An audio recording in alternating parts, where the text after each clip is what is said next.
This conference will now be recorded. Hello, everyone. This is Novo Mana, and welcome to another session of the Technology Review Council in conjunction with our partner, IREM, that is our HR technology organization and collective HR solutions.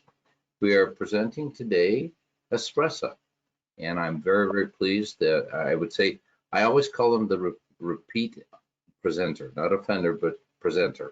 But Alex has been with us before and presented to us a very nice, I would call it almost concierge type service that was taking off at the time he'd launched it.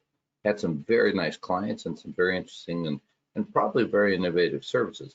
But I think what we're going to see today is a complete, shall we say, rethinking of the world of what he's calling the lifetime savings account. And I'm very excited to hear about it and understand it. As we do all the time, we encourage you guys to ask some questions. I'll watch the chat box, so if you want to type something in there, I'll be very happy to ask Alex any all those questions. But Alex, I'm going to turn this over to you and make you the presenter, and we'll go from there. All right. No, thank you for the introduction. I think it's fair to say good afternoon, everybody. Well, it's not sharing my screen. Let's see if it's sharing now. Let me know if you can see it. Yes, it looks good. Thank you. Perfect, perfect. Excellent. All right. Well, no, thanks for remembering that I actually presented. It was quite a while ago as we're just launching Espresa and getting our first products to market. But again, thanks to all of you for joining. And the discussion today will be about lifestyle spending accounts, also known as reimbursements and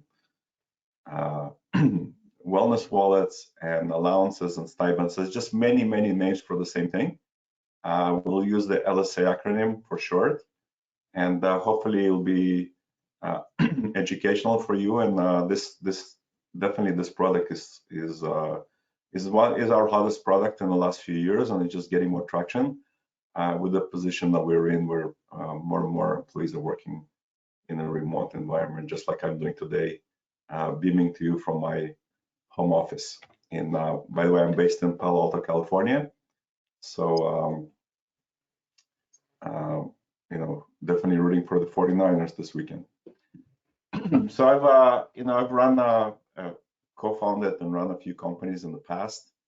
I started Espresa about 7 years ago. And you know, I'm also an advisor on a few boards like Santa Clara University and the University of Toronto. That's where I grew up in Toronto, got my bachelor's and master's degree there, and a PhD from Santa Clara University. I'm very passionate about you know, building a great place to work. That's how I kind of, you know, after being a CEO of a public company and looking at new things to do, this project came to mind, and I think I'm very passionate about it. That, as you'll see, there's a lot of excitement in the space. So we'll touch today on a few of the kind of just trends in HR space, introduce the lifestyle spending account and do a much deeper dive. Also discuss the global aspects. It's one of the advantages of having a product like this is that you can launch it globally. So it's really inclusive. And yeah, we'll finish with some Q&A. So from what do we see from HR trends? As we're getting used to this. It's getting old. This pandemic, and it's kind of second year. This is definitely the toughest waves. I have more people in the company and relatives and friends that actually got hit with COVID. Thanks God, nobody went to the hospital yet that I know. So, but we are living with this. We're also facing the Great Resignation.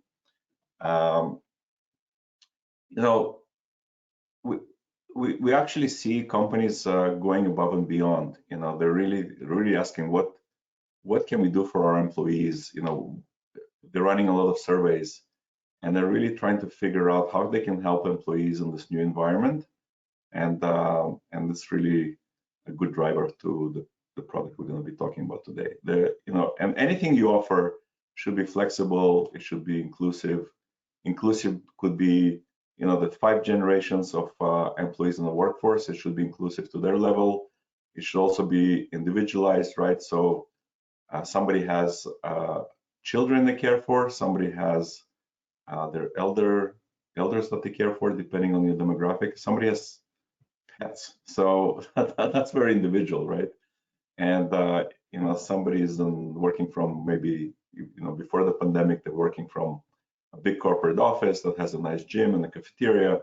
Somebody working from a remote location that maybe there's only less than 50 people in the office. They have different amenities and benefits. And then there's employees working from home, right? So all of that talks to the inclusiveness. And finally, some employees work in the US, some are working in other parts of the world. So, that's one of the main reasons that we really like this lifestyle spending account, because it addresses a lot of those inclusivity and equity issues. So as I already mentioned, it's this program has been around. It's not something honestly we invented, but we really took it to the next level. And you might hear about reimbursement allowances, wellness wallets. Some companies even call it perks, perks plus, perks 2.0. But at the end of the day, it's really some kind of plan that you can design, and you can say, well, we will let employees, we'll give employees funds, and they can spend it on certain items. It's there's no companies that are saying it's another regulated program. So as a result, every company can decide how much they want to spend, how they want to spend it, who they want to give it to. So it could be, again, it could be full-time, part-time interns versus US employees versus remote employees. You can decide how you spend the money based on maybe the other benefits you're offering. And I said it's really up to the company's vision, and hopefully working with companies like us, because we do have best practices and some experience. But at the end of the day, once you provide the funds, employees basically will spend the money. Maybe they're going to a fitness class and they attach their receipt for the class or the membership, and they submit it. So within 3 clicks, they're done. And then we will look at those to make sure it meets the plan, and employees will get reimbursed. So now, we all know that there are other 3-letter acronyms like FSA, HSA, and HRA, and probably that's why LSA is going to stake lifestyle spending account, because it kind of matches very nicely with those. Now, these are government regulated programs, but primarily to help you with pre-tax spending, and mainly focused on just medical well-being type programs. And they're common to all the companies, especially in the US. It's a US only program. And if I'm a company here in Palo Alto versus somebody in New York, I have 100 people or 1,000 people, it doesn't matter. FSA, it says it's about $2,500. That's how much you can put into it, right? Mm-hmm. So, compare and contrast. If you look at the traditional programs like the government-sponsored programs on the left versus a lifestyle spending account, one is primarily for medical expenses, pre-tax, government regulated. The other one could be anything you like. You can, we have companies saying, look, if you do, you can decide to do charity or maybe something good for the world, and it's up to, you have a $200 budget to do it. Well, it's your choice. It's really what the company decides to do. But then employees, whenever they do spend the money, it needs to match the plan. So it's very customized versus common to all companies. It is a global benefit because you can decide how you spend the money in different countries. It's unique to each company. It's primarily post-tax, but you could put some items which are pre-tax, right? Certain companies do that. Alex, before you move on, if you don't mind, this is Nova. Let me ask a real quick question. So I love your grid because that answered a whole bunch of questions right off the bat. It sounds like you would be, as an employee, contributing to a plan of this nature, or could it be a completely employer-sponsored plan? In other words, the employee has no money to put into it. That's a great question. No, thank you. Actually, it's 100% employer sponsored. The employee, like these plans, you have to contribute to them. This plan, actually, you as an employee don't contribute to it. An employer doesn't need to contribute to it upfront. It only gets paid out when somebody actually submitted a claim. I see. That actually makes sense. And then from the standpoint that if it's an employer plan, is it advantageous from a tax standpoint to the employer to offer this, just out of curiosity? So, it's easier to think about it as primarily, there's not big tax break here, but there are some expenses that could be pre-tax. So for example, company might decide if they buy you a chair for the office, ergonomic chair, they might decide to buy you a chair at home because it's used for your work. So they can declare that to be pre-tax, or maybe communication equipment. But for example, if you just go to the gym, that's taxable. Gotcha. And then another very quick question. So if I have a traditional FSA or HSA today, or an HRA as you show here, can I have an LSA as well? And if so, components, I guess, of my traditional plans would be then in a sense replaced by parts of what the LSA offers. Yeah, so first answer is yes, you can have FSA, HSA, and LSA. There's no restrictions on that. And again, kind of your typical medical expenses, we'll just go through the ones on the left, but outside your medical expenses, like wellness, meditation apps, going to the gym or yoga class, they will go through LSAs. Right. Traditionally, you would have to have a doctor's note to have some of these qualified. To your point, if I just want to go to the gym because I've been at home for a long time or whatever, it makes a lot of sense. And yeah. One very last question: are there any rules that says when I offer this in, since I'm not contributing to it like an FSA, there's no conditions of rollover or use it or lose it or anything like that? It's all employer paid, and they can renew it every year and offer the new plan starting January 1st and all that. It sounds like non-regulated gives you a lot more flexibility than regulation did. You got it. Typically, like if companies have an annual budget, they might say, okay, you can only spend so much per quarter, but at the same time, it's carry forward quarter to quarter. So we see plans like that. We typically don't see companies rolling it over to the next year because they just want to have a financially clean break. But at the same time, employees didn't contribute anything and employers didn't contribute anything. So it's very easy to do a clean break and say, okay, here's your new budget, here's your new plan for the next year. Gotcha. And I suspect that people are paying for their own membership and doing their own thing, so to speak. And in a sense, I'm being reimbursed for some of my out-of-pocket expenses. Yeah, it's exactly the flow. Employee spends the money using whatever payment structure. It could be cash, check, mobile, credit card, and then submits. We just want to make sure that when to adjudicate it, to approve it, we just want to see a record, right? That what did you spend, who did you pay to, what was it paid for? And as long as that matches the plan, they will get their money back in the paycheck.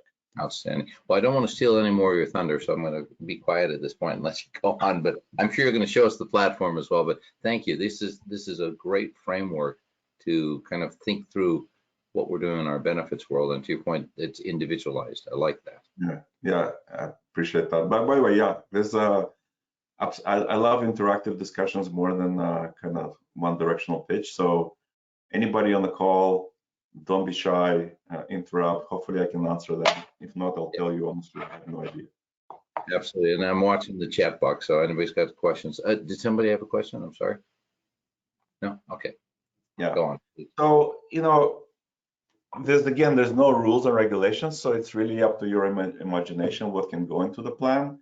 So here are some typical examples, about well-being programs, and it could be financial well-being, it could be childcare, maybe work from home. A lot of companies are spending more and more, we see, on education and tuition reimbursement. That's definitely a trend, because if you look at the Great Resignation and reason people leave, one of them is, they want to have a career path and advancement. So that directly speaks to that. And any kind of adoption, surrogacy, and other programs. So let's go a little bit into just the basics. What is a plan? So you can create a plan, and a plan can have what we call subcategories. Again, there's no, it could be one general plan, or it could be subcategories. The reason we have subcategories is then you can track, you can see, okay, what are employees really spending money on? Because they will have to elect a category when they submit a claim. And there's also, you know, you can have like a main plan, and here's an example. Here's the main plan, maybe it's called the wellness plan, and has these 4 subcategories. But you can have a secondary plan, or, you know, you can have 3 plans, you can have 4 plans. One deals with tuition, one deals with commute, one deals with work from home aids. And that if once you create a new plan, it just means that the dollars from one plan cannot be, you cannot commingle the dollars, right? You can only spend $500 on tuition. You cannot spend $1,000 on tuition because it limits you, right? So that's the reason to have plans. At the same time, you can make plan A to be $1,200 and include tuition. It's really up to you. So it's all up to the plan design, but we want you to think about each plan having kind of its own maximum limit and its own criteria. And you know, these are, you know, as we're diving in, you can have a lot of details inside the plans. You know, what is allowed? How much is the total plan amount? Is each category taxable or not? Is it, would you have monthly limits? So some companies might say, you know what, it's a $1,000 plan and employee joins. I don't want them to have that $1,000 day 1 because they might leave on day 2. So maybe they will say, look, you can maybe only have $100 a month, $1,200 a year, but you have not spent your money in day 1. You can roll it over to, month 1 to month 2. And also things like splitting claims. That means that, you know, if I buy an annual gym membership, I can submit it one time. The plan is smart enough that knows, yes, I can only pay out so much per month, but I don't need that receipt to be logged in every time, right? And then, you know, is it you know, if the plan is December 31st, do you want to have people, you know, give people another month to submit claims? So we build this, you know, it's not a single plan like HSA, FSA with all the rules and regulations are preset. We actually allow a lot of parameters because every company has a little bit of a different twist on this. Now, you know, typical first question I get from any client or, you know, a broker consultant is that's researching this. What do people really spend on this? What do companies put? How much do they put into this? Well, this is our book of business. You can see that, you know, there are kind of 3 big buckets. There's like $1,000 a year is a big bucket because it's a nice round number. The next big bucket is, you know, $1,200. Where does that come from? You can guess it's $100 a month. So that's another big bucket. And then kind of the 500 to 750 range. And then there's of course everything in between. We have, you know, if you look at LinkedIn, they call it Perks Plus, and they spend $2,500 a year, right? So it's but this kind of gives you the feeling to see what companies are spending. And then you know, what really happens here? Kind of what I call roles and responsibilities. To kind of really, I think I know us what's going on. So the company sets up the plan. Employee then spends the money, make sure it's really meeting the plan guidelines, or they're spending the money, they're hoping it meets the plan guidelines. The adjudicator, which is also in this case Espresa, can do adjudication. Typically companies outsource it to us. We review every claim and we say it's approved, or maybe, you know what, the date is not clear, can you resubmit the receipt? It's a very good user experience. It's not like approve, rejected, typically like an FSA, and then you start calling somebody and chasing this. There's actually a built-in dialogue, and it's, you know, we have a great support team. And of course, some percentage of the claims will be rejected because it doesn't meet the plan. You know, the company says gym equipment, but not golf clubs.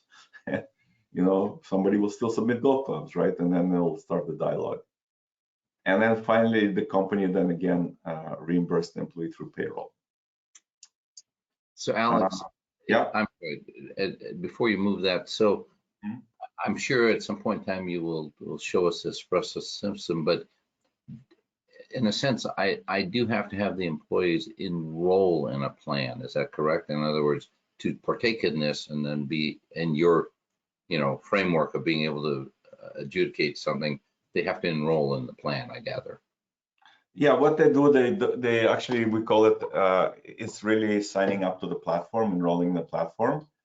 And when the company, we do the implementation, we roll it out. Employees simply get to the platform through single sign-on or through eligibility file. They click on it, they read about the plan, they read about the guidelines. There's no real enrollment. The real action really starts when they actually spend their first dollar and submit their first claim. Gotcha. So there's no limit to how many people need to be enrolled. There's no limit to how much they need to be spending. We only have the maximum, right? You cannot spend more than that much, and you cannot spend it on various items except these items. Yeah, and I like the fact that you said there are no limits. So I think, again, the employer, as you stated earlier, pays only when the services are used and claimed. And so that's an exceedingly great way. It's not dependent upon participation rates and all kinds of stuff. I did want to make a quick comment about the golf clubs. I actually have claimed that because I use that as therapy in throwing the golf clubs. It's very, very good stuff. So anyway. Well, then basically you go to your HR team and say, look, I think we should change the plan. We should allow it but only for therapeutic reasons, right? By the way, that happens, right? If we roll out a plan, we look at it, we give companies, our thoughts on it. And, if the plan is too restrictive, it will cause a lot of churn. And what happens after a while, the company might, and it's easy, right? It's, again, not regulated. We just go to a document, we change a sentence, we send an email, and from tomorrow on, something can change. That's how easy it is. That is great flexibility. You'd mentioned at the start, and I don't want to belabor the point, but I will say this much, that we are finding very quickly, Benefix, again, is a very competitive leverage when you're posting for new candidates and so on. And I think a plan of this nature that shows that kind of flexibility and individualization sits extremely well with the population of people that are out there looking for jobs. So I think you hit that button on this one. You got it. So another big question that we get asked is, we already have an expense reporting system like Concur. Why can't we just use that? Well, we see companies do it manually through spreadsheets, through email, and sometimes use Concur and other Expensify, whatever it is. But there's a big challenge with that.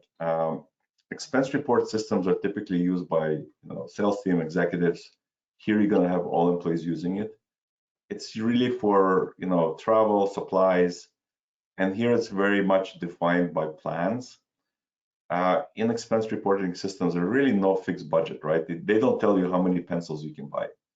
But here it's we call it budget forward. And here's a big challenge. Expense reporting systems go through the approval flow of your manager and then the finance team. And here it's actually totally outsourced because you don't want to have your manager reviewing. It's the same plan for the entire company. You don't want to bother your manager reviewing how you spend your LSA dollars. In fact, it should be not even visible to them. And then expense reporting systems are always non-taxable, where here you can control it's taxed or non-taxed. And then if you look at the company's method, company's intent, they want to minimize the dollars that are being spent through expense reports. And here, if they believe in the program that this is part of their employee engagement and well-being, they actually want to maximize, they want to promote it. So that's kind of what we're seeing, the big difference. That's another big question that we always get asked. Make sense? Makes way too much sense is what it does. Okay, so a little bit more kind of hands-on, what are the typical, we want to kind of dive into a typical plan that, again, that we have templates for this, and companies will usually start with this. If they're already running a program, then we'll just implement it in our system, improve the user experience. But if they are not running a program yet, this is a great starting point. it's the typical 4 pillars or physical, emotional, financial, and care. And then we say, well, what is included in physical? It's really, get you moving, yoga, fitness classes, fitness related. And again, here's the difference, right? The company says, we allow you to go to fitness classes, but not allow you to buy gear. Another company might say, you know what? Gyms are closed. Why not allow people to buy their Peloton or, their gym equipment, dumbbells, whatever it is. So you can see that it creates a little bit of flexibility, and it's really up to your culture what you would like to allow employees to buy. And the next thing is emotional. So it's typically meditation, sleeping aids, so maybe I'll buy sleeping aid app or subscribe to some program, maybe things like smoking cessation, right? Financial wellness, right? It's really educating you about retirement planning, debt, maybe refinancing your loans. It doesn't pay for any of that. It doesn't pay for the loan. It doesn't give you money that you can cover your loan, but it helps you with activity about your financial wellness, because if employees are financially stressed, they're not productive, they're also taking time off, and that's a very big category, right? So why not include that as well? And finally, again, depending on the demographics, right? My kids are in their 30s, so I don't have any kind of childcare issues, but that my parents are in their late 80s, right? So I do have elder care problems. I don't have pets, but somebody on the call might have not, maybe pets as their main aspect. So companies typically bundle that. And again, there's no rule here. They might only allow childcare. They might not allow elder care and pet care. At the same time, they might allow all three. It's really up to the company, right? Another good example is companies. A lot of companies, because of closing their offices or announcing that they're going to be what we call remote first, saying, look, you can work from home, and I know you need help. You need maybe a standing desk and maybe better lighting. So they can create categories that can be reimbursed through these type of plans. And as I mentioned already, tuition type of programs are coming up more and more. Employers are investing in their employees. And, again, you might decide who is eligible. And then you might decide, well, it needs an approval. So we have built-in workflows. Maybe a manager needs to approve the class and the total budget. And once that's approved, that becomes effectively a very dynamic spending account, because the amount might be even different for different employees. And then you might have, what is covered. One company can say only the class is covered. Another company can say no, also the books are covered, right? And what's not covered, maybe supplies. So, and maybe you need another, if you get a C, you only get 80% of the budget, right? So you can see companies are thinking about it. They want to pay for it, but they want to also not to be kind of, okay, here's $100, go use it however you want. They want employees to really be thinking about how they're going to be spending the money. And all of that is 100% configurable. So Alex, a very quick question. Have you seen any of your clients use this for maybe the tuition situation for things like membership in professional organizations, certifications, and things of that nature? Yes and no. We see some clients that specifically say it's not for professional membership, and what they might do is they might say, okay, if you want to join a professional membership or you're going to a conference, maybe that has to be run through Concur, and that's a one-time expense, and they already have processes for that. But if you're really furthering your education, taking a real class at the university or some kind of online class, they might want to fund that. Okay.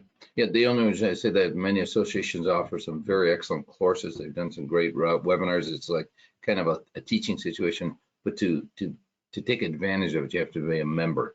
And that's why I'm thinking, from everything I've heard you say, there's not a rule that says I can't do that. Right, absolutely, because the company decides. Perfect. Yes, this type of, basically the employee will have to say, I'm going to have to join an association. I'm going to pay some fees. because fees were included, and it's going to cost me, $500 a year, and I'm going to take 5 classes, and that's another $500. It's going to cost me $1,000, right? So if you employee submits that, and then we approve it based on our understanding the plan, then employees start spending the money and getting it back. Perfect. Thank you. Like I said, the flexibility is just amazing. I love it. Yeah, so now I want to discuss a little bit on the global side.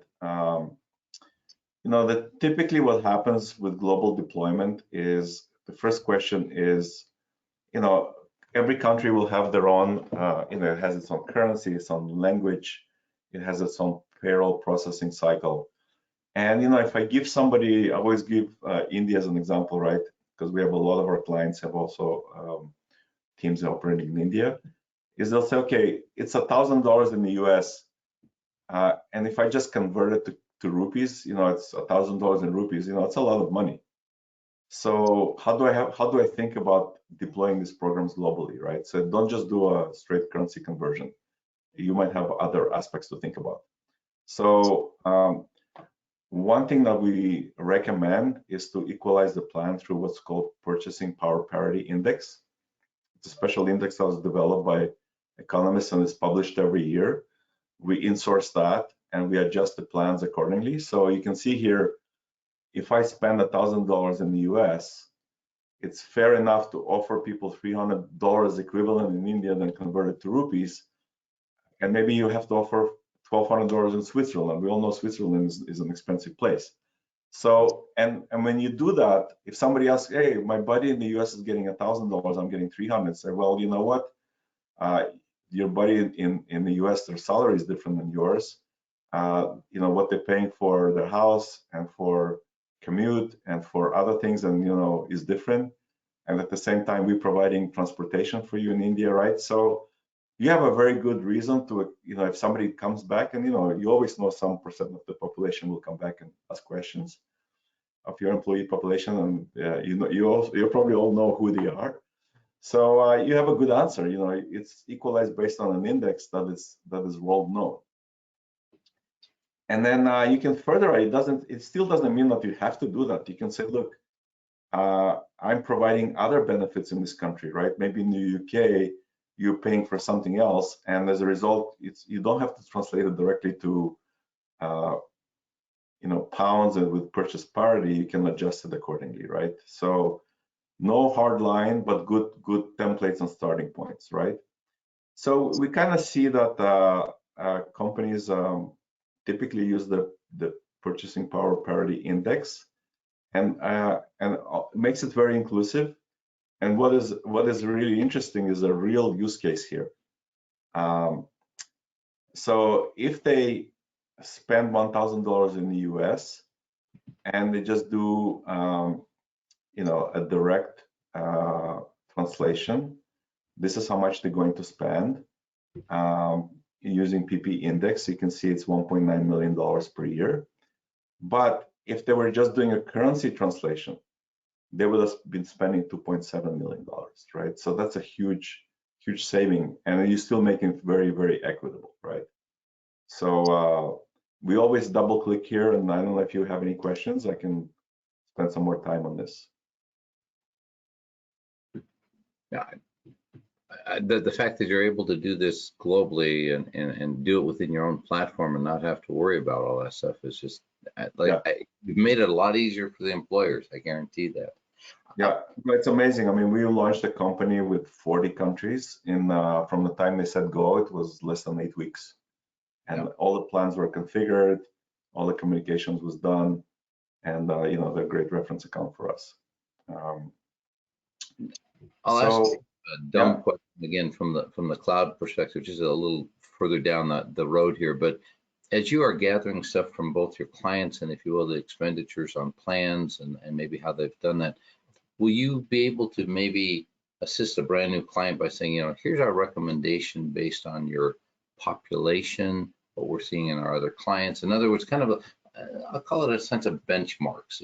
How much should I start out with in my plans? How much should I be giving? That kind of a perspective that you've been there, done that with your clients. So the question is, how do you help me get started? Is that stuff that you will be kind of helping to benchmark? Absolutely. As I said, we already showed you kind of how much people are spending on plans, but we have a lot of other data, like what categories they're using, how much of the budget is being utilized, what different industries are doing. We have data on, are they deploying based on purchase parity? So we have a lot of data that we share with our clients to help them benchmark. So the short answer is yes, we do have that. Great, thank you. And interesting enough, interesting enough that we also have brokers and consultants. The Mercers, the Willis, the Aons, Alliant, Gallagher's. They're reaching out to us and saying, "Hey, clients are calling us. They're looking for this data. Can you share this with us?" So we now have a very nice package. So if you also have in your world broker and consultants that want to be educated, we have a package for them as well. So you're starting to answer another question, but I noticed that Sarah is putting some nice comments out there. So I just want to draw that to the attention of the audience that you've got some other information, some links in the chat. In fact, I'll probably unload the chat to the email when I send it back out. So brokers, do they see this as potentially a competition to the business model that they have today with hunting and brokering health plans for their clients, or you see this as potentially a really nice augmentation? And if so, I guess if I were an employee benefits manager in a company, I might want to look at this and go, hey, I'm going to call my broker and see if they're even aware of that. If not, I'm going to go and talk to Alex. If not, I'm going to go tell my broker to go talk to Alex. Yeah. So as we said that, this obviously does not replace your medical, dental, 401k or any of your core benefits or HSA, FSA. It's an additional benefit. And because it's newer, we do have that situation. We have situations where clients call us directly. Clients say, "Can you please talk to our broker?" And we have brokers now reaching out and asking for more material. And we have special education sessions for them. And now the cycle is closing where the brokers are actually bringing us into accounts and running RFPs and do what they usually do, consult the clients. And, they're getting a lot of the good data from us on the benchmarking. Outstanding. Now that's a great example of bringing something new to the table and having people endorse it and buy into it. Very cool. Okay. So, again, I showed you how much of the plan is being used, what typical dollar amounts. Kind of here's another, our book of business.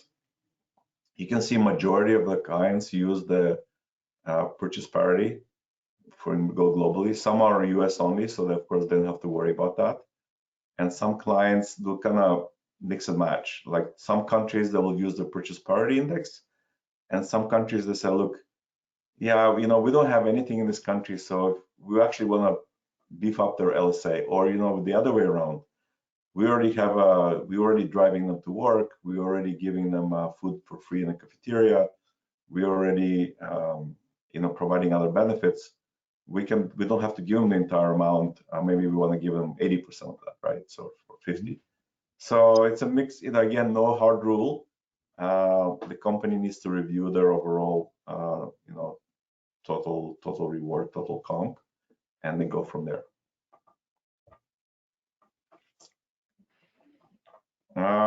That's kind of what I had prepared for the session. I will pause here and see if you have any more questions. I know I do have a couple, but let me see if anybody has question in the audience. So please feel free to open up and ask those, or put them in the chat, and I'll make sure that they get asked. No, I have a question. At the end of the year, does this become taxable to the employees? Yeah, great question. But as we said, majority of the programs that we have here, they're usually taxable. The company can declare certain items to be non-taxable. I get it that if a customer is there a fee that goes back to payroll at the end of the year? Actually, what we recommend is that because it's a live platform, we employees submit claims, they get reimbursed in the next payroll cycle. and the taxation is adjusted in every pay cycle. That's that's best practice. So there's no more questions at the end of the year. There's true ups. There's no clawbacks. As you're giving your money back, just think about it as a bonus. That's what the best way to think about it. If I do a bonus for you this quarter, it's going to be taxed that quarter. Okay, Make so sense? yes, it does. I was just wondering how that all worked. Perfect. And you said you do pre-tax and post-tax. So if it is a pre-tax benefit that might also be in an FSA, is there any kind of link to make sure you don't go over the annual maximums? Because you had childcare out there, which I assume would be on a pre-tax. I'm not sure how, Yeah. because if the company, it goes towards the limits even when the company contributes. Yeah, so it's a good question. So we recommend if you already have an FSA program, and if that includes certain spend, like your prescriptions, right? Or so you don't want to put prescriptions into this program because you don't want to confuse the employee. So keep whatever spend is in your FSA. You're already administering that. So this plan might not have direct medical type of expenses. So it could be, again, meditation apps and going to a wellness seminar, which are not covered by FSA, right? So Right, I was thinking childcare actually, or elder care. yeah, childcare or elder care. I don't think we have a way to make sure that it's not double submitted, right? It's usually a lot of these systems are to keep honest people honest. So there'll be disclaimers that saying you cannot submit for the same amount in multiple systems, which a lot of other systems do as well. Okay, thank you. Because effectively you're submitting and you're getting a pre-tax and then you're getting it back. So you're getting you're getting it twice. So that's illegal. Right. Any other questions? I do have a couple, Alex. So you mentioned something, and I think it was just in passing. I just want to clarify. A 401k matching type of thing versus this kind of a plan. I'm just kind of thinking, would I be better served to stop matching on 401k where it goes up and down like the stock market and give the monies towards something like a plan? How does that work? Or have you seen things like that from your clients? Well, that's a great question, Noah. In fact, we did see that, and we actually have some companies rethinking the strategy. So think about it this way. If the company decides to match, let's say they didn't do anything, right? And they had no programs, LSA or 401k matching before, what might happen? And every company that at least I know about has always a limited total rewards budget, right? So let's say the company decided that they want to do something for their employees, and they say, look, we have $2 million to allocate to these type of programs. So they might say, okay, we're going to do a $2 million 401k match. Okay, that could be one plan, one idea. The other idea could be, well, we want to do a $2 million LSA because that's the only $2 million we have. They might also say, we'll do a $1 million 401k match and $1 million LSA match, right? Or LSA program. So those are the typical thoughts that go through a company's budgeting cycle, right? As a CHRO and CFO and executive team. What we are able to do for the first time for these companies, we allow them to, if they want to, let's say, okay, here's an employee. First, make an election. I want all my money to be in LSA, and nothing goes to 401k. So now they might have, again, for round numbers, they might have $2,000 in their LSA and no match. Maybe it's a younger employee, they're not worried about retirement yet, right? Now, people my age, well, say, you know what, I don't have, childcare, it's not important for me, I'm happy, but, retirement is important. I want my entire $2,000 to be 401k match and nothing will be in LSA. So we are able to administer that for some clients. The risk you have is, though, that you might run into discrimination problems on the 401k side if the lower compensated want the cash and the highly compensated want to put it into the 401k, then you might not pass your discrimination testing. So you have some risk in doing that. It's a good question. I mean, we always say that, okay, we are not your regulators and tax advisors. It's also, it's because it's an option. As long as the other employees can get the same amount, it usually passes. But we definitely recommend to work with your, 401k team and your tax advisors. Really quick question on your app. So is it mobile enabled, I gather? Yeah, so the app is both web and mobile, and everything you can do from the web, you can do from the app as well. And the app is developed to be, well, it doesn't show the app here, but I think maybe somewhere I've seen the app slide. The app is developed to be, you can see here, Google Play and App Store. Yep. It's developed in native Android and native Apple implementation. So it's very, we're a mobile first company. And the majority of our clients actually, especially when it's to do with the lifestyle spending accounts, it's very easy. You can just use the app, submit, and you can take a picture of the receipt right from the phone. Of course, if you bought something on Amazon, you can always attach that anyways through web or mobile. But if you need to take a picture, the app is very convenient. So yeah, I'm gonna, that kind of edges onto the question. If I am participating in the LSA and I ask my spouse to go get something for themselves, they in the construct of the fitness machine or whatever, is that a legitimate spend of those LSA dollars because I'm going to be the one that submits the receipt? Well, that's again, we're talking about keeping honest people honest. So if you have an item that you have a receipt for, and the company says it's only has to be in your name, well, it has to be in your name.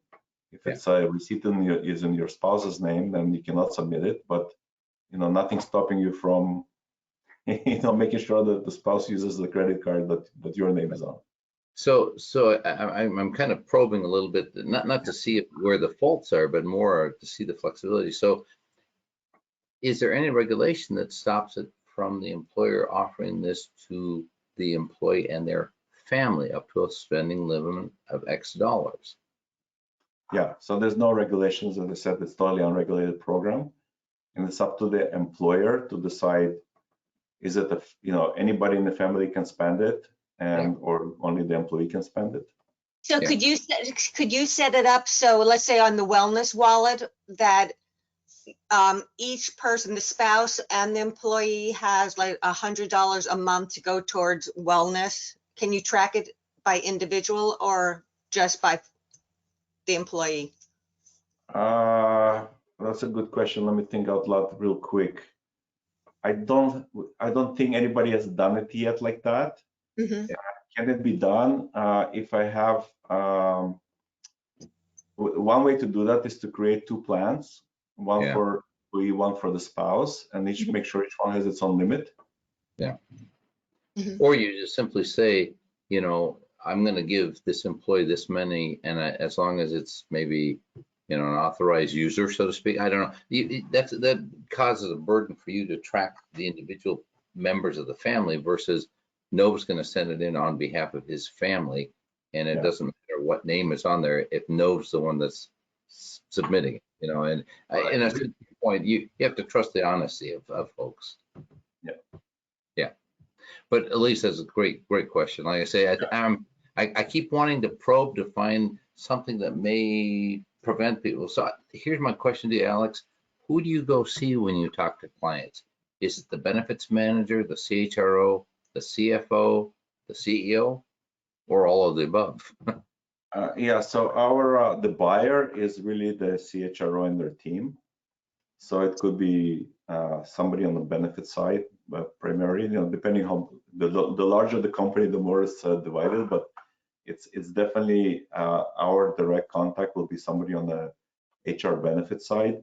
Now, during the discussions, they will have somebody obviously from IT, InfoSec, and the financial team, because the payroll is run out of finance. So the financial team will always be involved. Hey, how do I get the payroll report? When is it going to come? When is the cutoff date? In the US, I'm using ADP. In Europe, I'm using something else. They're a different payroll cycle. So all of that needs to be comprehended during implementation. Right. And so how do I track the fact that I'm an employee of a company? Are you uploading HR information? Here's the employee file, that kind of stuff to your database? Yeah, we typically integrate with an eligibility file, and additionally, single sign-on. That's always makes it extremely simple. They don't have to create an account; they just click on something, and their account shows up. That's the majority, right? And then we have APIs to push the data back and forth. We have file feed coming in. We automate that, and we also have a push for the payroll. We automate that.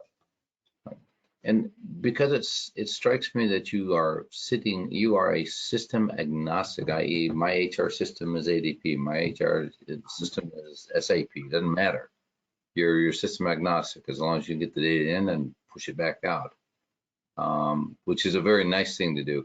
It also strikes me that if people switch systems, you're not going to be a problem. I don't have to come up with brand new, well, I may have to come up with a little different interfaces, but you're probably in a better place.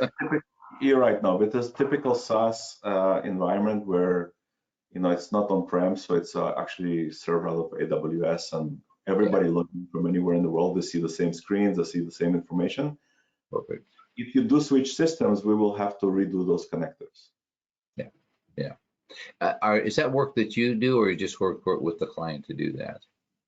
It requires both sides, right? So we show them the formats. They make sure that they can push those formats to us. We can accept them. We do some testing back and forth, and we're done.